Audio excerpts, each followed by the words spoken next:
mise à jour pour les pros de l'événementiel en général et pour les curieuses et les curieux en particulier. Vous savez, le but de mise à jour, c'est d'abonder dans l'offre événementielle qui est la vôtre et de vous apporter de la valeur ajoutée.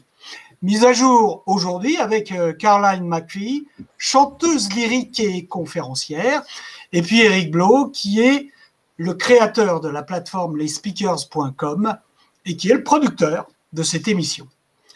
Alors, vous le savez, cette semaine, on a mis fin aux voies réservées sur les routes à l'occasion des Jeux Olympiques. Mais nous, on vous a réservé une voie, celle de Caroline McPhee. Mais Caroline, c'est bien plus qu'une voix. Caroline, c'est de l'expertise, une méthode de travail, de l'engagement et aujourd'hui du partage avec vous. Vos questions seront les bienvenues tout à l'heure, après l'interview avec Caroline. Il y a deux parties dans cette émission. Première partie, l'interview de Caroline. Et deuxième partie, c'est vous et elle, un dialogue, vos questions dans le chat. Alors, on va voir d'ailleurs tout de suite si ça marche. Merci d'être venus aussi nombreuses et nombreux pour cette reprise. Je vous pose une question et vous allez me répondre très simplement par oui ou par non. Après les vacances, il faut y aller doucement. Avez-vous déjà eu l'occasion de dialoguer avec une chanteuse lyrique? Répondez-moi par oui ou par non. Deux mots à propos de Caroline. Caroline est soprano lyrique conférencière, mais elle est aussi directrice artistique, coach en prise de parole et fondatrice de Mission Opéra. Caroline, c'est un parcours de 15 années en tant que chanteuse lyrique sur les scènes internationales. C'est une formation à la Royal Academy of Music, excusez du peu. Et puis aujourd'hui, la mission de Caroline, c'est de mettre l'opéra au service du plus grand nombre et de l'entreprise. Alors, je reçois vos réponses aux questions. Non, non, non. Vous n'avez pas eu l'occasion de dialoguer, d'échanger avec une chanteuse lyrique. Eh bien, c'est le moment ou jamais, non? Vous ne croyez pas? Caroline, bonjour. Alors, on va revenir sur les Jeux Olympiques parce qu'on a eu un été sportif et émotionnel à l'occasion des JO. On sait que dans le sport, la respiration, le souffle, c'est très important. Mais quelle est l'importance de la respiration et du souffle dans l'art lyrique, dans l'art en tant que chanteuse comme tu le développes toi? La respiration, bonjour à toutes et à tous tout d'abord. La respiration, Christian, c'est l'essence même de la vie. Pour le chant, c'est le moteur principal de notre art parce que pour réussir, il est primordial de la maîtriser. Elle nous permet de projeter la voix au-dessus d'un orchestre de 30, 40, 60 personnes, 60 musiciens. Elle nous permet de transmettre de l'émotion pure, d'engager d'une façon profonde avec le public, de communiquer avec nos collègues sur scène pour créer une œuvre collective de haut niveau. Et comme tous les autres sportifs, la maîtrise de la voix nous permet de gérer le stress et de rester ancré et performant. Donc, tous ces thèmes, l'engagement, la communication, la performance, ce sont tous des sujets, bien sûr, très pertinents pour le monde de l'entreprise. Bien. Alors, on apprend au passage que les chanteuses, chanteurs lyriques sont des sportifs de haut niveau et qu'à ce titre, ils doivent s'entretenir, pratiquer. Eric, parmi les 2000 conférenciers qui font partie du cheptel des speakers.com, y a-t-il des formations? Parce que Caroline dispense des formations à travers la prise de parole, à travers son atelier Carmen, on en parlera plus tard. Y a-t-il des conférenciers formateurs? Est-ce que c'est commun? Alors oui, j'allais dire le monde de la conférence englobe des formateurs, des consultants, des auteurs, et puis comme toi, Christian, à la fois tu animes des événements d'entreprise, mais à la fois tu peux faire du média training ou du coaching de prise de parole pour des dirigeants. Souvent, les conférenciers ont une certaine maturité dans leur carrière, donc ils viennent avec tout un tas de packages. Je dois dire que j'ai eu la chance de suivre une légère, rapide formation, là c'était 2 jours je crois avec Caroline, pour travailler la voix. Alors, je suis pas du tout à votre niveau, ni à toi, Christian, ni au niveau de Caroline pour passer les émotions, mais j'ai appris que, par exemple, avant de monter sur scène, elle propose un échauffement de 20 minutes. Donc, comme tu dis, c'est à la fois très sportif et puis à la fois très technique avec des process, des protocoles. Il faut faire les choses dans l'ordre pour pouvoir donner le maximum de son message. Donc, en effet, je peux recommander la formation de Caroline parce que j'ai eu le plaisir d'y assister il y a 4 mois, 5 mois à peu près. Et puis, en effet, il y a pas mal de conférenciers qui sont aussi des consultants ou des formateurs. C'est une très bonne remarque.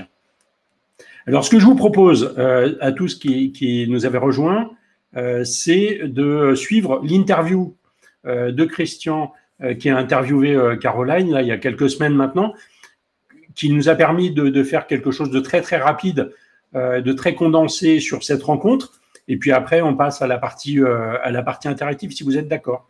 Donc, on se retrouve, je vous souhaite un bon visionnage, puis on se retrouve juste après cette interview. Et nous, on coupe nos micros.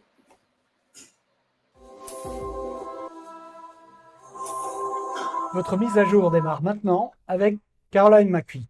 Caroline est chanteuse lyrique, conférencière et directrice de Mission Opéra. Caroline, bonjour. Bonjour Christian. 15 années de chanteuse lyrique, des concerts un peu partout dans le monde, et puis un jour, tu décides de parler aux entreprises. Qu'est-ce qui t'a pris de sortir de l'opéra? Oui, l'opéra, c'est un domaine de haute performance. Et je suis convaincue qu'il y a des vraies clés grâce à l'opéra que je peux transmettre aux entreprises pour leur aider au niveau de la performance, mais aussi pour être plus épanoui dans le travail. Alors on est là dans deux domaines qui sont quand même très différents. On pense, nous, que l'opéra c'est quelque chose de très élitiste et l'entreprise elle est plutôt très terre-à-terre. Comment on fait coïncider, se rencontrer ces deux mondes? Tu as raison que l'opéra, c'est quand même élitiste. Il y a 91% de la population française qui ne va jamais à un opéra ou un concert classique dans leur vie. Donc, c'est quand même énorme. Mais j'ai la conviction que l'opéra a des vrais outils à transmettre. Et en fait, le travail d'un chanteur lyrique, d'un soliste, c'est très terre à terre. Donc, ce que je fais dans ma préparation pour un rôle individuellement, mais aussi dans le travail collectif que j'effectue avec mes collègues sur scène. Il y en a des centaines de personnes, les musiciens, tout le monde qui sont dans les coulisses, toute l'équipe administrative aussi. Donc, c'est quand même un effectif important. C'est un vrai travail d'équipe. C'est pour ces raisons-là que le contenu de ma conférence, de mes interventions, est très pertinent aux entreprises. Oh my God, l'opéra terre à terre, on aura tout entendu. Comment une chanteuse lyrique travaille sa performance? De façon individuellement et collectivement. Donc individuellement, je travaille, c'est un travail très solitaire. Donc je commence avec ma partition. Tout d'abord, j'écoute la partition en entier. Et puis je décode la musique d'une façon presque mathématique avec un piano. Donc je m'assois, j'apprends petit à petit tout le rôle. Et puis je fais appel à ma professeure de chant obligatoire. Donc je travaille toujours ma technique avec ma professeure de chant. Cette oreille extérieure est primordiale. Et deuxièmement, avec un, voire plusieurs coachs. Et puis après tout ce travail en amont, je commence à travailler en collectif. Le premier jour des répétitions, il faut que tout soit appris par cœur et vraiment très ancré dans le corps, dans la voix, dans l'esprit, intellectuellement, pour que je puisse être très réactive aux consignes du metteur en scène et du chef d'orchestre, pour que je puisse réagir, mais comme ça, à ce qu'ils veulent. Et finalement, parfois, proposer des solutions quand j'arrive pas à vraiment intégrer ce qu'ils veulent ou je suis pas d'accord avec ce qu'ils veulent, de proposer d'autres propositions. Et pour être à ce stade-là de maîtrise, il faut énormément de travail en amont individuel pour passer au travail collectif. Et là, c'est un travail collectif haute performance parce que tout le monde a fait pareil. Alors, justement, qu'est-ce qui caractérise l'aspect collectif dans le travail de l'opéra? Nous avons un but élevé en canon. C'est de livrer le jour de la première, le plus beau spectacle possible. C'est ça qu'on veut tous. Il y a une vraie envie, il y a une vraie passion pour la musique, pour la transition d'émotions. Et c'est cette envie collective, c'est ce goût de l'effort en fait, collectif qui est notre driver principal. Même si c'est difficile parce qu'il y a des moments en répétition qui sont durs, il y a toujours des tensions. Il faut les accepter, il faut les surmonter et on continue quand même parce qu'on a ce goût de l'effort collectif. Ça ressemble un peu à la vie de l'entreprise. Est-ce qu'on pourrait dire que monter un opéra, c'est un projet d'entreprise? Oui, c'est ça. Nous avons des délais très précis. Après un certain nombre de semaines, il faut qu'on soit prêt pour rentrer sur scène avec l'orchestre. Donc, c'est très codé. Les démarches sont très claires. Comme on passe d'une étape à l'autre, il y a des vraies similitudes avec la vie d'entreprise. On a des pressions nous-mêmes aussi. 15 ans de carrière, ça veut dire que tu as maintenu ta performance de haut niveau sur toutes ces années. Une entreprise, elle doit être performante, elle aussi, sur la durée. Quel est le secret pour toi de performer sur la durée? C'est de garder le sens de l'effort et le goût de l'effort en permanence. Et pour faire ça, il y a des clés pour comment rebondir suite aux échecs parce que ma vie professionnelle était plein de moments où j'ai échoué. Donc, je devais m'entraîner, c'est comme un muscle, je devais aussi m'entraîner à surmonter suite aux obstacles, suite aux échecs. Ça, c'est obligatoire. Et puis, collectivement, quand il y a des problèmes de travail en collectif, il faut trouver des moyens pour être plus soudés. Et quand on n'arrive pas aussi à nourrir le goût de l'effort individuel, il faut tourner vers le collectif pour arriver à gérer et maintenir, nourrir le goût de l'effort à long terme. Caroline, quelles sont les clés de compréhension de ta conférence? Il y en a plusieurs. Je suis convaincue que je suis très passionnée par ce que je fais. En même temps, je ne suis pas ce que je fais. Je crée une différenciation entre moi en tant que personne et moi en tant que chanteuse lyrique. Ma personne est différente du résultat, c'est clé. La persévérance, l'acharnement est clé aussi. Comme dans tous les domaines de haute performance, il faut travailler. Il faut en même temps choisir les moments d'acharnement. Il y a des moments quand je travaille beaucoup plus que d'autres. Donc, je planifie aussi les temps où le tempo est un peu plus réduit. Parce qu'on ne peut pas aller être à fond tout le temps. C'est juste impossible. Sinon, on s'épuise. Donc, il faut vraiment guider sa carrière. En fait, pour un artiste lyrique, c'est à l'artiste de se guider. En entreprise, c'est pour un manager, une dirigeante d'entreprise, de vraiment être le chef d'orchestre et de guider le tempo du travail d'une façon saine, mais aussi productive. Et c'est possible d'être les deux, d'être dans l'efficacité, dans la productivité, et aussi dans la performance, et aussi dans la bienveillance. Et je vois ça avec un projet que j'amène Mission Opéra, avec des jeunes. Je prends un groupe de jeunes des lycées professionnels, donc des profils assez difficiles qui sont pour l'opéra. L'opéra, c'est très, très nouveau pour eux. Ce sont des tout débutants en chant. Et je les amène vers un domaine, vers un niveau de performance très élevé.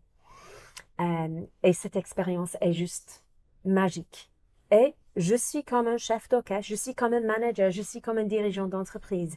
C'est moi qui dirige le tempo et parfois j'accélère, parfois je ralentis avant d'accélérer à nouveau. Caroline, merci. Merci à toi. Vous pouvez retrouver la fiche complète de Caroline McPhee sur le site lesspeakers.com. Pour ma part, je vous donne rendez-vous pour votre prochaine mise à jour très rapidement.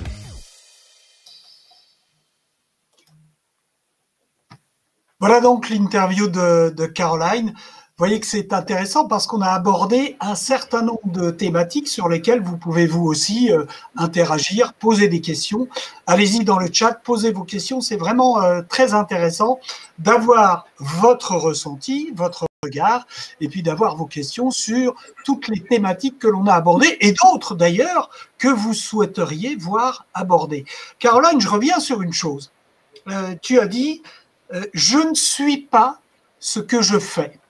Il y a toi, la personne, et puis il y a l'artiste. Quelle est la part de toi que tu mets dans ta partie artistique, dans la partie professionnelle? Je pense que c'est important tout d'abord d'expliquer un peu plus mes échecs dans le monde d'art lyrique. On est sur scène, on chante, on s'est énormément entraîné, mais en fait, quand je parle de l'échec, c'est plutôt toutes les auditions que j'ai échoué au cours de ma carrière. Donc, j'ai fait au cours de 15 ans plus de 300 auditions. Ça veut dire entretien d'embauche en permanence. Et j'ai eu une dizaine % de ces auditions. Donc, j'ai dû développer des vraies stratégies pour rebondir suite à ces échecs-là. Donc, quand je parle d'échecs, c'est vraiment très concret. J'étais refusée, quelqu'un m'a pas pris et je devais absolument gérer ce stress, ces échecs d'une façon concrète. Donc, et la partie de moi qui est présente sur scène, bah, je pense que c'est très important de mettre la lumière sur la singularité de chacun et chacune. Hein. Ce que moi j'apporte à un rôle, à une interprétation d'un rôle principal, c'est complètement différent à ce que quelqu'un d'autre apporte. Parce qu'on a tous notre voix à nous. Chaque fois, a un timbre, a des qualités différentes et aussi, je joue différemment. Donc, j'ai beaucoup de confiance dans mes points forts. Donc, je sais ce que je peux apporter individuellement dans ma singularité à un rôle. C'est ça que j'apporte de moi-même. Alors, un petit merci à Aurélie, Chloé, Christelle, Karine, Laurent, Marc-Antoine, Philippe, Solène et j'en passe pour vos questions, pour vos réactions. C'est les bienvenus parce que ce rendez-vous, il est fait pour vous, mais il se fait également avec vous. Éric, on parlait de la personnalisation, on n'est pas ce que l'on fait, mais finalement, dans les conférencières et conférenciers, il y a une très importante part d'eux-mêmes et souvent, c'est l'expérience, c'est leur vie qu'ils mettent sur scène et qu'ils mettent en scène. En tout cas, je suis, comme toi, tout à fait convaincu que le conférencier qui a une vie avant la conférence apporte beaucoup. C'est une parenthèse dans un événement, c'est une parenthèse dans la vie de l'entreprise, des managers, des collaborateurs. C'est souvent un cadeau qu'on fait à ses invités quand on est à la direction d'une équipe ou d'une entreprise et qu'on réunit les gens. Le conférencier amène évidemment des points de réflexion. Donc, Caroline amène à la fois le sujet du travail, le sujet de l'équipe, le sujet de la confiance en soi, la persévérance. Mais elle fait un cadeau aussi parce que je crois que elle nous précisera ça, mais je crois qu'il n'y a que 5% des Français qui sont allés une fois à l'opéra. Donc, on fait venir l'opéra dans l'entreprise, dans l'événement. On crée quelque chose d'un peu magique, hein, c'est évident. D'autant plus qu'elle anime des ateliers, qu'elle a ses formations. Donc, sa conférence peut, tu vois, impliquer les gens qui sont dans la salle. Donc ça, c'est magnifique. La voie de l'engagement, c'est le titre de ce webinaire de mise à jour. Alors, l'engagement, c'est quelque chose qui est très important dans l'entreprise parce que aujourd'hui, Caroline, on sait que les dirigeants ont du mal à susciter l'engagement auprès des jeunes collaborateurs. Toi, c'est ce que tu fais à travers Mission Opéra. Comment on suscite cet engagement des plus jeunes dans des projets qui peuvent leur sembler quand même assez ardus? Oui, ces projets que je mène sont magnifiques et je mets en place, j'utilise les mêmes techniques que j'utilise dans mes formations, dans mes ateliers et dont je parle dans mes conférences avec ces jeunes-là. Tout d'abord, c'est très important, j'utilise des piliers de ma conférence, qui est une méthode que j'ai appelée la méthode métronome. Donc, c'est très important pour moi, comme j'ai parlé, d'insister sur ce côté différenciation, juste parce que vous pensez que vous chantez mal, ça veut pas dire que vous n'allez pas réussir à faire un projet collectif autour du chant, mais deux choses différentes. Donc, le cœur de ce projet-là et le cœur de toutes mes formations, le cœur de tous mes ateliers, c'est itération, c'est le temps et l'effort. Donc, c'est le deuxième pilier de ma méthode qu'il faut absolument travailler. Il faut avoir des techniques, des stratégies, des disciplines au quotidien. Il faut parfois être très acharné dans le travail, mais ça ne veut pas dire qu'on reste, comme j'ai dit dans l'interview, acharné tout le temps. C'est impossible. Il faut varier les moments d'acharnement. Parce que sinon, bien sûr, on arrive au burn-out, qui est une vraie question pour les entreprises. Donc, avec ces jeunes-là, et dans mes interventions d'entreprise, je guide le tempo du travail au cours de la séance, au cours des plusieurs répétitions. Et puis aussi, j'essaie vraiment d'aller vers ces jeunes-là, de demander, de découvrir leurs valeurs, leurs intérêts, comment je peux m'aligner avec eux, parce que c'est souvent le cas. Ils commencent le projet, ils disent, l'opéra, ça ne me parle pas du tout. Je déteste ces personnes qui chantent très fort sur scène. Ça n'a rien à voir avec la vraie vie. Donc, ils sont vraiment très contre le projet. Et petit à petit, j'essaie de trouver une façon de rendre le projet percutant, intéressant pour eux. Donc, j'accepte tout à fait le propos, c'est très important de reconnaître le point de vue. Et puis, je propose, OK, mais à la fin de ce projet, vous aurez la possibilité, vous pouvez apprendre des compétences essentielles en termes de prise de parole en public, vous allez gagner en confiance, vous allez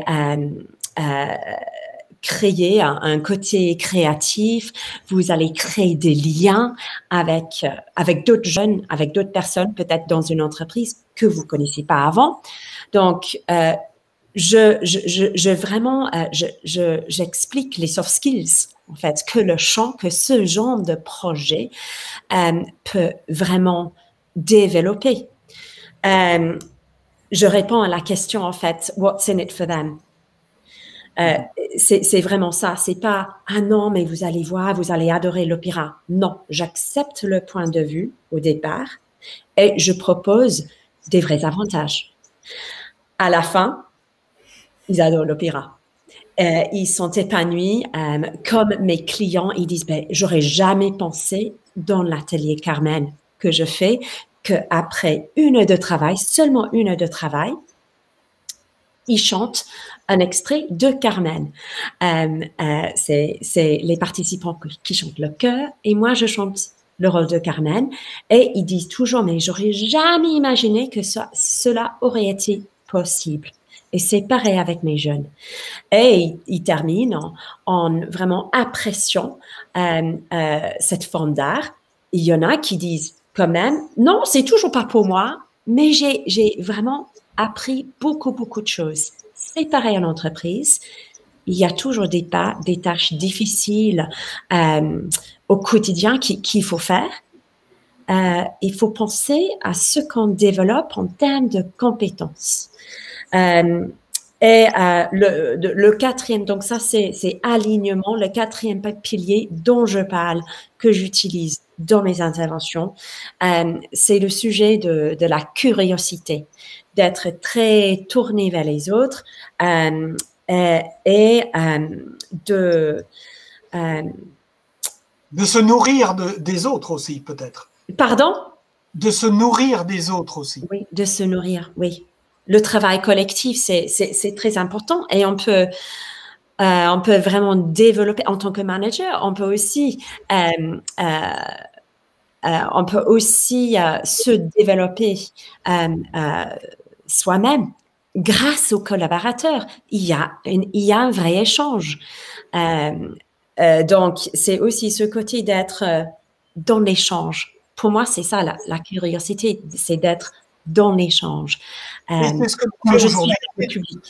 On est complètement dans l'échange aujourd'hui. Si vous venez de nous rejoindre, parce que ça bouge un peu, je regarde ça d'un œil en écoutant Caroline, vous êtes sur Mise à jour, qui est le webinaire des pros de l'événementiel et des curieuses et des curieux en général. Et aujourd'hui, on va parler de la voix de l'engagement avec Caroline McPhee, qui est chanteuse lyrique, chanteuse d'opéra et qui met ses talents au service de l'entreprise. Elle nous dit comment. Et Eric Blau, qui est le producteur de ce rendez-vous, de ce webinaire, qui est agent de conférencier sur la plateforme lesspeakers.com. On va parler de tes formations de prise de parole en public, Caroline, mais auparavant, un petit mot sur qu'est-ce que tu découvres chez ces jeunes avec qui tu travailles et qui peut être intéressant pour les chefs d'entreprise, pour les DRH. Je découvre que par le biais de l'opéra, qui est tellement loin de leur environnement, on peut vraiment susciter, développer la discipline, la confiance en soi, la cohésion d'équipe, tout un tas de compétences qui sont essentielles pour réussir dans la vie. Pas le biais de cet art qui est juste pour reprendre le chiffre de Eric, uniquement 9% des Français va une fois dans leur vie à un opéra ou un concert classique. Donc, c'est une forme d'art qui est élitiste. Et ma mission, c'est de le rendre plus accessible, mais surtout, d'utiliser l'opéra comme un vecteur de transformation pour les entreprises et aussi pour ces jeunes défavorisés. Caroline, tu as mis Eric. Oh non, je ne voulais pas t'interrompre. Je me souviens de conversations que j'ai eues avec Caroline et que je peux partager ici. Il y a deux choses qui m'ont interpellé. C'est la taille de l'équipe dans l'opéra. On ne parle pas d'une PME, enfin on ne parle pas d'une petite équipe. Donc, ce qu'elle apporte aujourd'hui au sujet de l'interaction et du travail d'équipe, elle nous précisera ça, mais c'est vraiment tout à fait adapté aux entreprises. Et puis, c'est l'importance du feedback, c'est pareil, c'est un sujet sur lequel on a souvent parlé tous les trois. Je pense que c'est aussi très important d'évoquer ça aujourd'hui, si vous avez l'occasion. Oui. Et pour juste ajouter, pour donner quelques chiffres, parce que c'est important quand même, le budget de l'Opéra national de Paris en 2020, c'était 230 millions d'euros. Donc, c'est juste énorme. C'est une vraie machine avec une masse salariale de 114 millions d'euros. Et ça, c'est hors des cachets des artistes. Donc, l'équipe est vraiment, l'effectif est très, très important.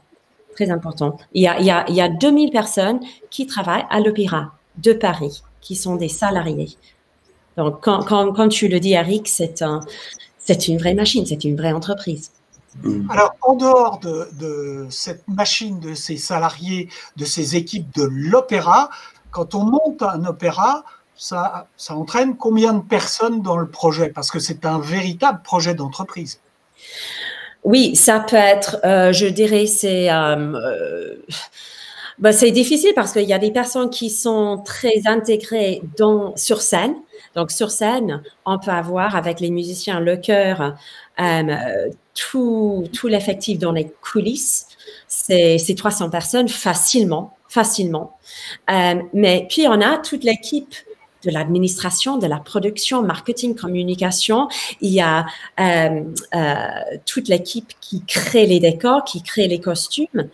Il y a l'équipe artistique qui n'est pas sur le plateau, donc le metteur en scène avec tous ses assistants. Donc, c'est des centaines de personnes pour chaque production. Donc, c'est en plus, ce qui est très important, il y a des freelances, il y a des salariés, c'est très varié. Il faut, dans juste quelques semaines, réunir toute cette équipe de salariés et de freelances aussi. C'est intéressant. Ces quelques semaines, ça représente quoi quand tu prépares, toi, ton rôle pour un opéra? Tu as besoin de quel timing dans la préparation? Dans la préparation, je peux préparer un rôle pendant, je dirais globalement, en moyen, c'est 2 mois. Si c'est un rôle en tchèque, en russe, dans une langue que je ne parle pas, ça prend plus de temps. Et peut-être je ne vais pas travailler à temps plein pendant ces 2 mois-là, mais je vais prendre beaucoup plus en amont, peut-être 6 mois en amont, je commence à maîtriser la partition parce que à la fin, pour vraiment mémoriser une langue que tu ne parles pas et de transmettre de l'émotion avec cette langue, il faut travailler avec des coachs, ça exige des mois de travail. N'hésitez pas à poser vos questions à Caroline, à Eric ou à moi-même. Nous sommes là pour vous répondre, et en particulier Caroline, qui est l'invitée de mise à jour aujourd'hui. Toutes vos questions sont les bienvenues, il n'y a pas de bonnes ou de mauvaises questions. Il y a simplement les questions que vous vous posez par curiosité, par intérêt, pour en savoir plus. Caroline, on a parlé prise de parole en public. Tu fais des formations, il y en a une qui est prévue pour bientôt à Paris, le mois prochain. Ça s'adresse à qui exactement? Donc, merci Christian. Je fais des formations en entreprise pour les groupes et c'est un atelier qui peut durer 1-2 heures ou une demi-journée. Et là-dedans, j'intègre toutes les techniques que moi j'utilise sur scène. Je propose aussi des séances de coaching individuelles et je propose en plus des ateliers pour des particuliers. Donc, la formation que je fais, c'est le 12 et 13 octobre à Paris et ça, c'est pour toute personne utilisant sa voix à des fins professionnelles. Ça peut être des journalistes, des conférenciers ou des managers, des dirigeants d'entreprise qui veulent transmettre le message avec plus d'impact, d'être plus impactant, mais tout simplement aussi plus à l'aise quand ils se présentent devant un public. Bien. On verra tout à l'heure comment prendre contact, comment s'inscrire. C'est un élément important. Eric, est-ce que c'est un passage obligé quand on veut se développer dans le monde de la conférence? Le passage obligé de travailler la voix, et en effet, c'est un prérequis. C'est pas forcément ce que les futurs conférenciers mettent en premier. En revanche, quand ils découvrent l'importance de tout ça, l'importance de la prosodie, l'importance de la respiration, l'importance de la gestion du track au démarrage de la conférence, ça c'est autant de points qui sont traités par Caroline et qui sont en effet indispensables. Donc je ne crois pas connaître de conférenciers qui travaillent beaucoup, des gens qui font plus de 40 conférences par an. Je ne crois pas en avoir qui n'est pas un peu investi du temps, pas beaucoup, 2-3 jours comme dit Caroline, mais c'est quand même un peu important. Et puis il y a un autre truc dont on a déjà parlé aussi, qui est comment prendre soin de sa voix, parce que c'est comme le pianiste, il prend soin de ses mains, quoi, on est d'accord là-dessus. Eh bien, prendre soin de sa voix quand on est conférencier, ou même, j'allais dire, quand on est dirigeant d'entreprise, c'est important. Et là aussi, c'est des techniques, alors que le commun des mortels ne connaît pas, il ne pratique pas. Donc, il y a quand même des choses à savoir. Tu te rappelles, Serge Gainsbourg disait la fumée conserve les viandes et l'alcool conserve les fruits, donc rien ne peut m'arriver.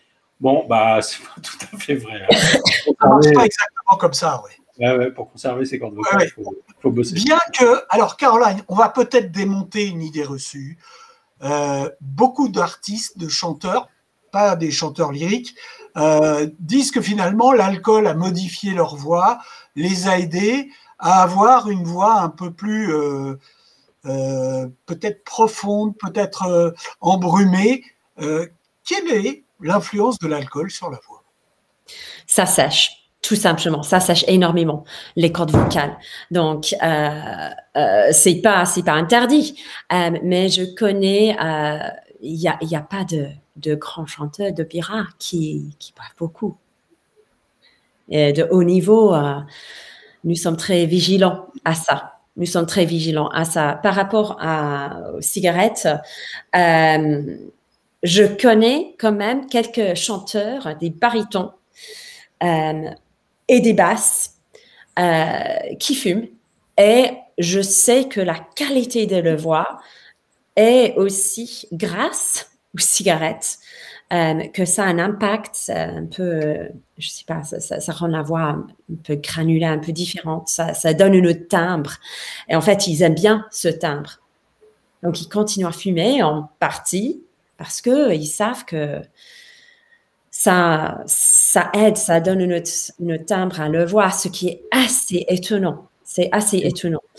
Mais globalement, l'alcool, c'est no-go, ça sèche beaucoup. Ça ne veut pas du tout dire que moi, j'adore un bon vin. Et je m'en souviens, j'étais au final d'un grand prix, un grand concours quand j'étais jeune, en fin de mes études. J'ai travaillé avec ma professeure de chant la veille. On a rodé le programme, tout était bon, mais j'étais nerveuse. Hein. J'avais vraiment le trac et elle m'a forcé de boire un bon verre de vin. Bah, je pense que j'ai pris 2 même, juste pour me détendre. Donc, je pense c'est comme tout dans la vie, il faut tout équilibrer, il faut tout voir avec un certain un certain distance aussi. Faut être. Pour être clair, un ou deux conseils. Quels sont les ennemis de la voix? Quels sont les amis de la voix? Comme j'ai dit au départ, je pense maîtriser sa respiration et aussi le stress. C'est tellement important parce que dès qu'on est stressé, les épaules montent, on respire pas bien, nous ne sommes pas ancrés et ça a un effet secondaire sur l'esprit. Je suis convaincue. Donc, dès qu'on peut, on le sait, hein, dès qu'on peut ancrer la respiration, faire confiance au souffle, tout change. Donc, il faut, et ça, c'est primordial pour tout le monde, dans la vie, mais aussi dans la vie professionnelle, de pouvoir faire une bonne présentation, faire confiance à sa voix, que vous pouvez vraiment transmettre un message et aller jusqu'au bout de la phrase. Je pense la respiration, c'est très important. C'est très important, c'est primordial pour tout le monde. On va parler du futur plus ou moins proche, de tes projets, des conférences à venir, de tes voyages, parce que tu vas aller porter le chant lyrique et sous toutes ses facettes d'ailleurs, très loin d'ici. Oui, je vais faire une intervention pour un grand événement événementiel à Abu Dhabi. Donc, ça, c'est en janvier. Donc, j'ai très hâte pour cette opportunité. Et dans cette conférence, je vais aussi faire chanter le public. Ce sera une partie un peu plus présente de la prestation parce que dans ma conférence, c'est une conférence interactive. Je fais chanter les gens parce que ça fait du bien et ça renforce davantage mon message de la force collective.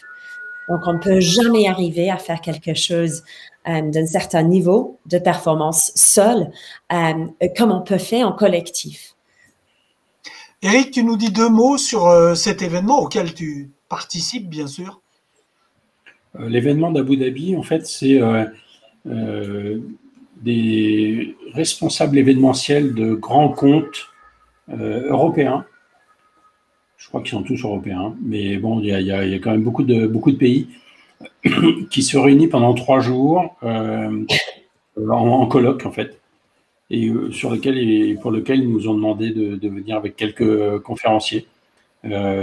Bon, c'est des gens qui travaillent vraiment sur tous les sujets de l'événementiel, qui sont des annonceurs. Hein. Donc là, je vois que dans nos participants, il y a des agences. Il n'y aura pas d'agence là dans cet événement, mais c'est des annonceurs qui sont dans un club international, en fait. Bien. Évidemment, le problème, c'est que tout est en anglais. Je ne sais pas comment on va faire, Caroline, mais bon, il va falloir qu'elle s'entraîne. Mais voilà. Bon. Caroline, quand tu parles opéra en entreprise, quelles sont les clés que tu peux débloquer?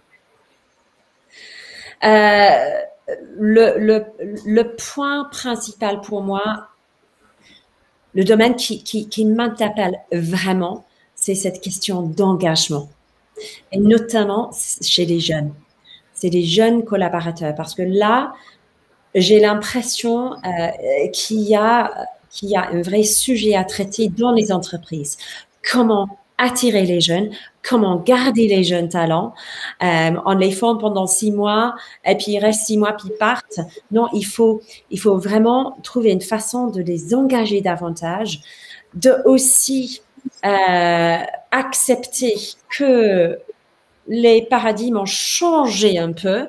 Donc, ces jeunes-là, ces jeunes générations voient le travail différemment. Ils veulent le sens. Il faut qu'il y ait un vrai sens au travail. Et ils sont prêts à changer de métier aussi plusieurs fois, peut-être dans une vie professionnelle. Et donc, notre regard sur les jeunes générations et sur leur engagement, on doit l'adapter. Et je suis convaincue que l'opéra, la souplesse qu'il faut avoir quand on est sur scène, la souplesse qu'il faut développer, la réactivité qu'il faut avoir quand nous sommes dans une salle de répétition avec un metteur en scène, avec un chef d'orchestre, qui sont très exigeants, qui nous donnent des consignes qu'il faut mettre en place tout de suite. Ces situations-là sont très pertinentes pour le monde d'entreprise et pour les jeunes, parce qu'il faut être très souple dans le monde d'entreprise maintenant. Il faut être très réactif. Je pense aussi que les jeunes peuvent nous beaucoup enseigner, apprendre. Ils ont beaucoup apporté, donc il faut les mettre en valeur. Il faut comprendre d'où ils viennent, ce qu'ils veulent, leurs valeurs. C'est un environnement bienveillant, mais je dis toujours que la bienveillance, la gentillesse n'est pas la faiblesse, hein, n'est pas de la faiblesse. Donc quand je travaille avec les jeunes, quand j'interviens en entreprise, il y a des moments où je suis très dure, je suis très exigeant, presque autoritaire. Il faut des moments comme ça, il faut un cadre, il faut de la discipline. Et c'est ça le revers de la médaille que je transmets. C'est un de mes messages clés. Il faut avoir cette souplesse, cette ouverture, cette cohésion, cette bienveillance, mais il faut absolument avoir du cadre. Il faut avoir des disciplines et il faut comprendre pourquoi, le sens derrière ces disciplines, qui est le but élevé. Ça peut être, pour moi, c'est de donner une très bonne première, de donner du plaisir au public dans l'entreprise. C'est de atteindre les objectifs au niveau de la performance, de rendre un service à un client, de rendre la vie des autres plus facile d'une façon ou d'autre. Donc, il faut viser le but élevé, commun.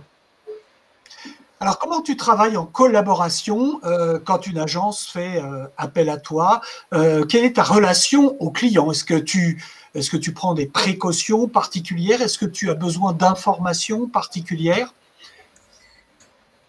Personnellement, j'ai eu beaucoup d'expérience avec des programmateurs et je prends un peu la même approche parce que j'ai monté beaucoup de projets moi-même en tant que directrice artistique et je pose beaucoup de questions parce que oui, j'ai une expérience, j'ai des produits, j'ai des offres qui sont assez cadrées, que j'ai beaucoup travaillé.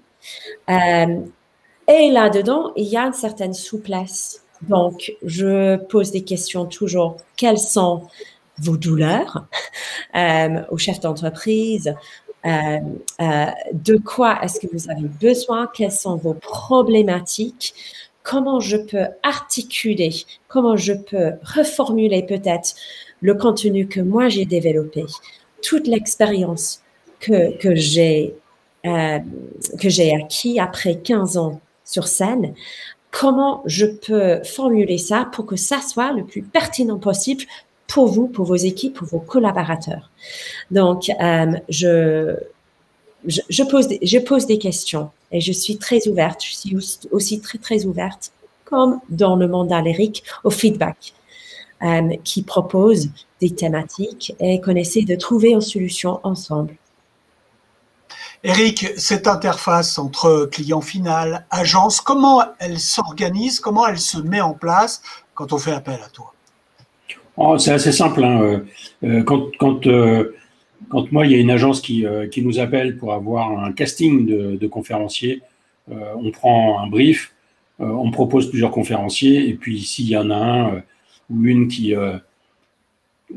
attire plus l'attention que les autres, on monte une visio rapidement, à la fois pour ce rendez-vous découverte, et puis pour affiner un peu le brief et voir à quel point, ce que disait Caroline tout à l'heure, la conférence est adaptable. Je pense qu'il y a un pourcentage assez important en fait de la conférence qui peut être bougé pour faire du sur-mesure, pour faire en sorte que les gens qui sont dans la salle vivent quelque chose d'unique et qu'ils aient l'impression que ça a été écrit pour eux. Évidemment, Caroline, elle ne va pas réinventer sa conférence signature à chaque fois, puisque ses convictions, son track record, son parcours, etc., tout ça a été pesé, tout ça a été mis en musique. Mais en effet, est-ce qu'il faut appuyer plus sur le sujet de l'engagement, ou sur le sujet du goût de l'effort, ou sur le sujet du projet commun, ou en effet, ce qu'elle disait tout à l'heure, quels sont les points de douleur? Évidemment, tout ça est adaptable et fait que ça devient une conférence unique en réalité. Donc, bon, tu vois, c'est assez fluide en fait. Hein, on est à se parler, à monter des réunions et nous, on s'intègre doucement dans le processus de l'agence avec son client, quoi.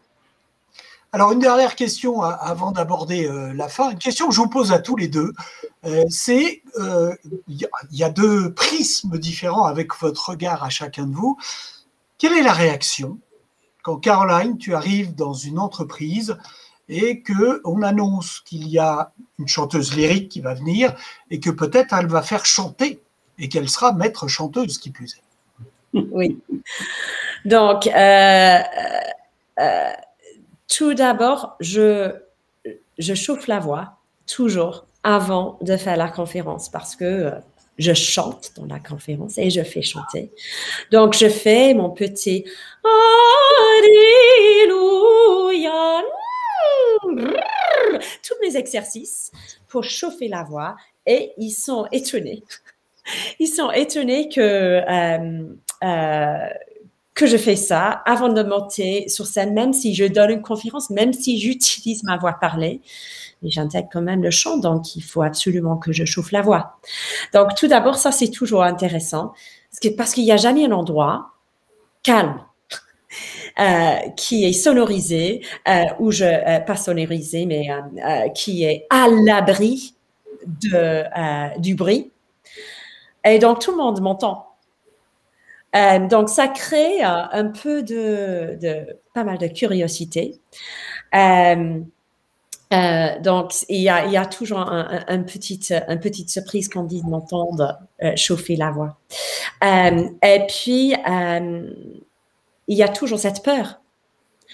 Quand j'annonce, vous allez chanter, il y a toujours, non, on va pas faire ça. En fait, c'est la même réaction que j'ai de la part de mes jeunes, des lycées professionnels. Non, on va pas chanter, c'est pas pour moi. C'est avec une autre, il s'exprime d'une autre façon, mais c'est quand même, je vois souvent, ils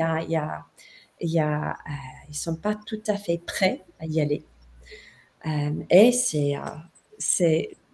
je crois que c'est sa façon de les guider, de les encourager, de vraiment donner, même en quelques minutes, des stratégies concrètes pour ouvrir, libérer un peu la voie. Et je reviens à ce qu'a dit Eric tout au départ, quand il a parlé de mon échauffement, parce que c'est exactement ça. On a des vraies stratégies. Je chante pas comme ça. Et quand les gens se rendent compte que, en fait, c'est pas du talent. C'est pas du talent. Il faut juste mettre en œuvre certaines techniques, certaines stratégies. Ça ne veut pas dire que tout le monde va devenir une chanteuse lyrique, une chanteuse lyrique professionnelle. Non. Mais il s'agit des techniques, du travail. Il s'agit d'avoir une bonne coach, d'être très bien accompagné. Et une fois qu'ils ont réalisé ça, ils sont plus prêts à se lancer, à chanter. Et bien sûr, le collectif, c'est énorme. C'est énorme si tu es à côté de quelqu'un qui a à peu près une bonne voix, qui arrive à chanter la bonne note, ça transforme ta façon de chanter. En clair, ça veut dire que tout le monde, sur tout un tas de sujets qui ont lieu à la voix, peut progresser. Eric, la réaction avant, après, qu'est-ce que tu peux témoigner de ce que tu as vécu? Le chant, si aucun de nous ne chante, ou si on chante de temps en temps sous la douche, mais pas à chaque fois, le chant, quand il est bien accompagné par une pro comme Caroline, fait un bien fou, mais c'est physique. C'est assez incroyable. Donc ça libère les gens. Ça crée un moment magique qui fait un point d'ancrage pour les gens et pour l'événement qu'ils viennent de vivre. C'est-à-dire qu'ils se rappelleront de la convention 2024 s'ils ont eu Caroline comme étant différente de la convention 2023 ou 2022. Et puis de temps en temps, cette magie, elle devient incroyable, elle devient extraordinaire. En 2023, pour moi, c'est le plus beau souvenir que j'ai d'une conférence de Caroline. Les gens ne sont pas prévenus. Ils sont sur un très gros vieux voilier, vieux gréement dans les calanques de Marseille. Il fait très beau et ils sont un peu à la pause, ils discutent. Et Caroline est dans sa cabine, personne ne l'a croisée, les gens ne savent pas qui elle est, et elle s'échauffe. Et donc on entend ça au travers des vieilles lattes de parquet grinçant alors qu'on navigue. Évidemment, moi je suis un peu ému, je partage un peu ce stress et tout ça, mais je me dis, voilà, là ils vont vivre quelque chose de magique. Je te promets, 80% des gens à la fin de juste quelques airs qu'elle est venue partager avec nous, elle n'était pas en mode conférencière, quelques airs qu'elle a partagé avec nous, les gens avaient tous les yeux mouillés. Et à la fin, les dauphins sont arrivés au long du bateau. Là, ça a été, tu vois, le truc, la magie. C'est pour ça que je dis de faire venir quelqu'un comme Caroline, pour moi, c'est un cadeau. Et les gens reçoivent le cadeau, ça c'est évident. Quand ils sont dans leur événement, ils vivent ça comme une parenthèse enchantée, quoi. Et en plus, Caroline peut se mettre en mode sirène sur un bateau. Ça, franchement, c'est un truc qu'il ne faut pas louper. Bien, on arrive au terme de cette émission. Thanks a lot, Caroline, for everything. Eric, on va parler du prochain numéro de mise à jour parce que ça y est, tout est reparti maintenant. Alors, 2 petits mots sous le signe du moins mais mieux.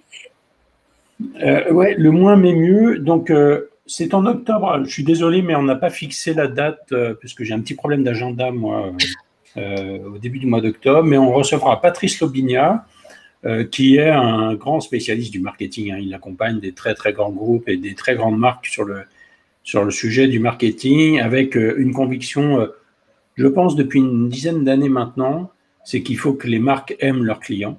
Mais vraiment, hein, il va parler vraiment d'une relation tout à fait particulière pour que les clients aiment la marque et que son point de vue assez novateur, je trouve, là, depuis depuis un peu moins de temps, mais il a sorti un bouquin là-dessus, je pense l'année dernière ou il y a 2 ans. C'est le moins mais mieux. Donc, il pense que on n'est plus dans cette logique d'envoyer toujours plus d'emailing, toujours plus de publicité, etc., pour créer une relation de confiance, mais aussi du business, de la croissance dans les entreprises, mais qu'il faut aborder les choses très différemment. Donc, c'est le point qu'on va aborder, dans le même format d'ailleurs. Hein. On recevra Patrice, on aura l'interview que toi, tu avais faite avec lui, et puis, évidemment, la possibilité de poser toutes ces questions. C'est quelqu'un qui intervient souvent dans le Social Selling Forum. Donc, il est aussi très moderne, très réseaux sociaux, etc., dans son approche. Et puis, bah, voilà, comme on arrive à la fin, en effet, moi, je reste à votre disposition. Donc, si vous voulez plus d'informations sur Caroline, recevoir sa plaquette, on a beaucoup de vidéos de ses ateliers, etc. Je peux vous envoyer tout ça. Si vous voulez un animateur d'exception pour vos prochains événements, bah, c'est pareil, j'ai à peu près toute la matière marketing de Christian à votre disposition. Vous avez toutes les infos, vous avez ma ligne directe. Je n'hésiterai pas à décrocher si vous m'appelez.